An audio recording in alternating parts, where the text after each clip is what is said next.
everybody, Trolley Polly here, the troll you can trust, back with the Walking Dead Roast 5 video, featuring quality of life changes to the game that if they were to be added today, it would make the game better than it was yesterday. These suggestions are made by you, gathered by LadyGeek from Just a Box's Discord, and the forums, along with some ideas from myself here and there. Since these suggestions came from you all, we are rolling the credits out first instead of last to give credit where credit is due, and to make sure it won't go unnoticed. Roll the credits! There you have it, folks. Now you know who is a part of this, and help make this video. In all seriousness, I want to personally thank LadyGeek for relaying me a list of quality of life suggestions that far surpassed what I had in mind, and believe me, I went through almost 200 quality of life suggestions, so please bear with me if you do not see your suggestion in this video. Without further ado, let's jump into these. First up on the list is the global section. This doesn't really go into a specific area, it kind of encompasses the game in general, but let's go into multi-sorting. With these ever-increasing weapon amounts and survivors, it becomes extremely helpful if we can sort our weapons and survivors by choosing more than one attribute, such as trait, role, rarity, and attack, as an example. Next is let us choose the amount we want to pull from a wheel along with the preset options. Pretty self-explanatory here, especially when one of your daily missions is to pull 3 from any wheel, which usually results in pulling for 10, which is forcing us to spend a resource we may have wanted to save for a later date. This one right here is a big one for me. When we level up, the refresh energy we obtain be added on top of what we already have. As an example, if I'm currently at 43 out of 77 energy, and I just gained a level, and my max energy didn't increase, my current energy would then be the max for the refresh, which is 77, plus my current, which would be 43, which means I would be at 120 energy out of 77. Weekly Premier Trial of Survivors. This will be similar to League of Legends' weekly free champions to play for the week. If we have a system to where we can get temporary survivors added to our roster, maybe like with a temporary tag to it so people know, so that we can use them in our daily activities, minus raids and wars, giving us the ability to do friendly duels with our faction mates to see how good a Premier Survivor is, and see how it fits if it's actually worth pulling for. The whole idea of this is to expand on the roadmap aspect to test new Premier Survivors out. This will take it a little bit step further without affecting rankings, such as raid rankings, reputation, or using this survivor in a war. The next section will be a social section, which is going to deal with an in-game calendar. Having an in-game calendar within the game to also give us a countdown to when the next event will start, I think is a very excitement approach that will entice people and make them look forward to an upcoming event.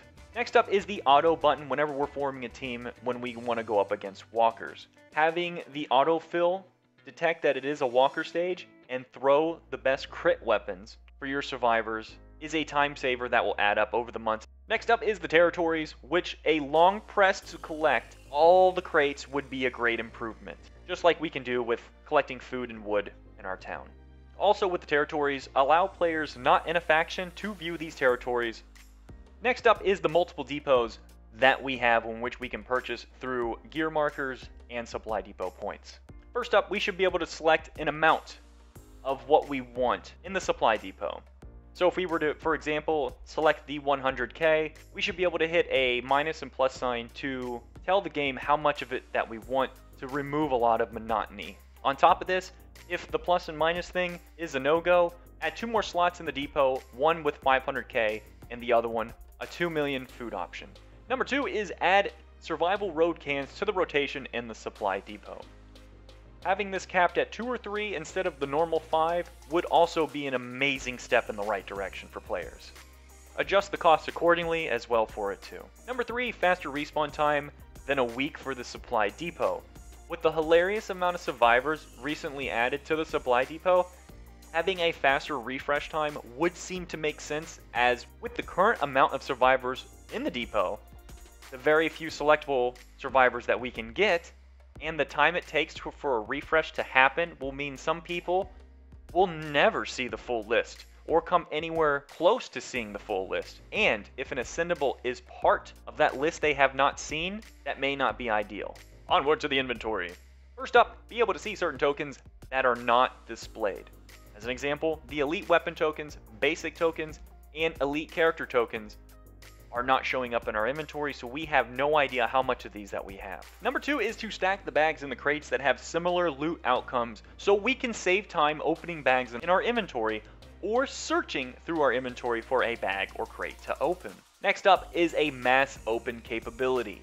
If we happen to get the stacking suggestion, then have a plus or minus mechanic when we're opening, such as whenever we're buying something from the shop. If we're taking it as it is now, then let's have a selection process just like we would do if we were to disassemble weapons.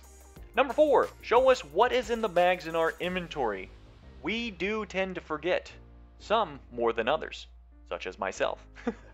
But saving bags is a thing people do in this game, and making sure we open the correct bag at the correct time is a very nice feature to have. Now let's talk about a faction-oriented safe net. This suggestion is based on having a note section applied to members and have this note be account-based for the members in your faction.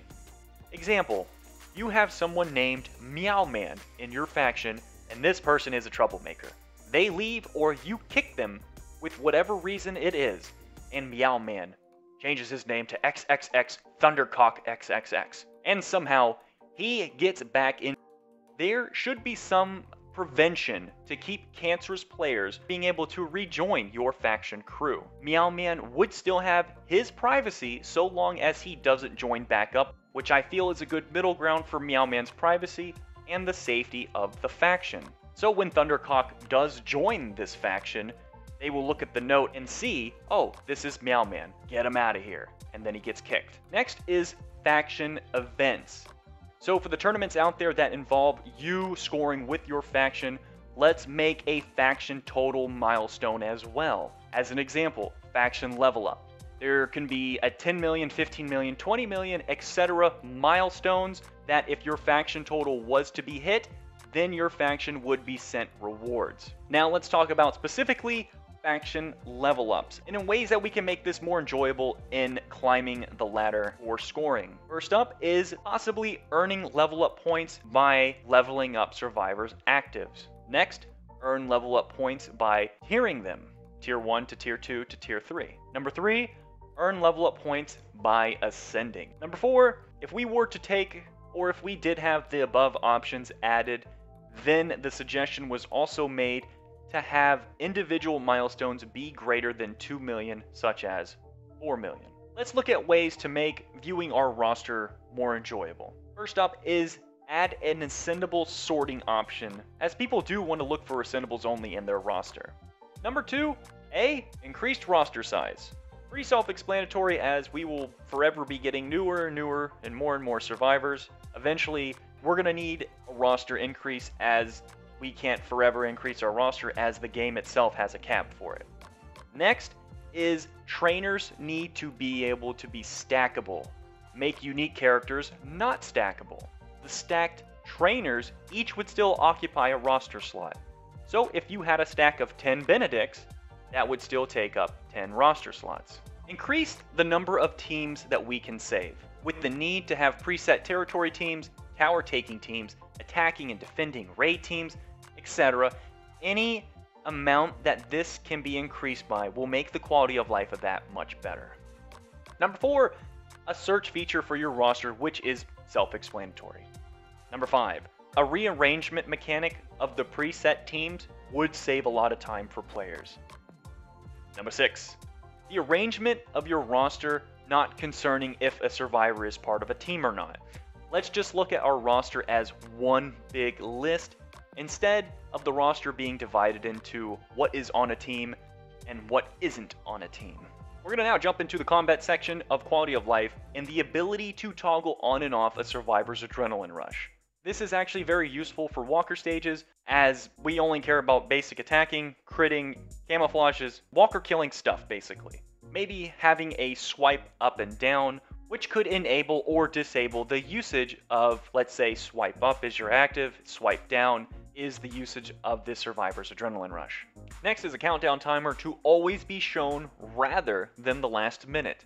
This can help people make decisions if they can beat their enemy or not and just flee to move on to something else, so they don't waste any time. Wrapping up the combat section, let's jump right into the prestige section. Rewards from the daily crate need to be updated to Aiden's, Lilith's, and active trainers as an example, or something more in that direction. It just needs to be brought up to 6-star progression as the prestige 13 crate. The highest in there is a Basil and an elite token pull. As for friendly battles, 2 quality of life changes here. 1, battle our own teams, basically mirror battles. Just to make sure when we are in a faction that you could also add the player that is searching, just have their team added there as well, and then they'll be able to duel themselves. Number 2, add a friendly tower tanking engagement for the different types of towers. Also, having a built-in timer for this would also be nice information to have. Have this also on the list of friendly battles, but have them called, say, Tower 1 and Tower 2 as an example. Next, we're going to jump into the notification section, which if you are a user in multiple regions, and a pop-up comes up saying, your faction is ready to war. Well, if you're in 4 different regions, how do you know which region that is? Jumping over into Survival Road now, a separate roster list so that we have the ability to save teams, which would be a tremendous time saver. Now to the training grounds. The ability to pause training camps was a suggestion. I think we can do better here and allow a continuous training, even if it finishes, and have a specific button for collection, and collection only. Number 2 for the training grounds is I do feel an increased odds for the legendary training to score a 5-star character. I watched Lockdown one time do a 100 pull of this. There may be others as well that do this, but he was the first that comes to mind. I remember seeing him open 100 and was excited because I had this feeling he was without a doubt going to get at least 1 5-star by opening 100. But he didn't get a single 5-star, and I was actually upset, like it was me up at the plate swinging and missing 3 times when the pitch was only thrown once. Now for War, in all its glory. Let's talk about the improved battle chests from War and cross-region War. We're talking about the ones you get after a match is finished.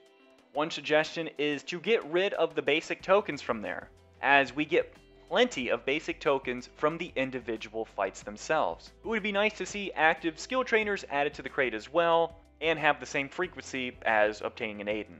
Number 2 is being able to see the names of players who is in a tower. If you're the organization type of faction, it will be very helpful to know who is following your rules and who isn't. Number 3 is more milestones for War. One suggestion was a 75k milestone and then have extremely high milestones for the extremely competitive factions. That's one thing of having it. Also, my spin on this would be if extremely high milestones are out of the question, then perhaps a repeatable loop amount we go through for a unique War bag crate. Example being, once we reach the final milestone, every 30,000 points reached afterwards would reward a unique war bag. Last one on the war list is a heads up on the towers for an upcoming war. Success is when preparation meets opportunity, so being able to plan our teams ahead of time would be a nice feature to have and know. One quick thing on the scavenger missions, which is a pretty big thing on the scavenger missions, is when clicking on a completed scavenger mission, we should have some sort of a pop-up to confirm and display the name and rewards of the scavenger mission.